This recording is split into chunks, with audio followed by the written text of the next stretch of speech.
Now, we're going to take a look at stories making headlines around the world, and we start with the turmoil in the Middle East. Israel says it has almost wiped out Iran's entire military infrastructure in Syria after Iranian forces fired rockets at Israeli-held territory early this week. For more on this and other international news, let's turn to our Ro Aram. So, Aram, the military exchange between the two countries is being described as the most serious in a great many years. Fill us in on the details. Yes, Mark.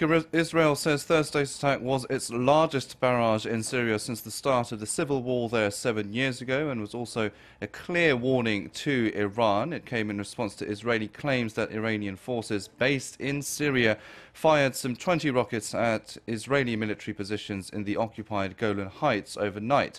Israel's military says it managed to intercept most of the projectiles, adding there was minimal damage and no casualties.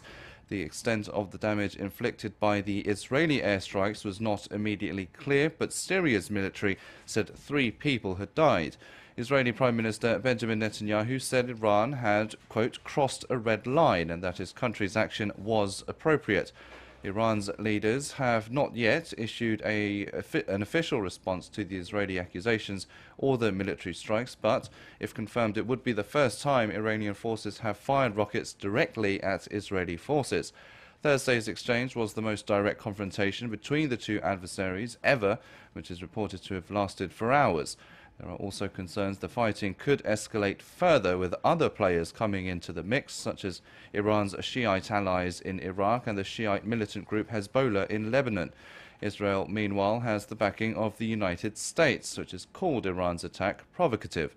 Iran's rocket attack also came a couple of days after President Trump announced he was pulling out of the 2015 Iran nuclear deal. Russia, meanwhile, another ally of the Assad regime in Syria, has called on all parties to show restraint.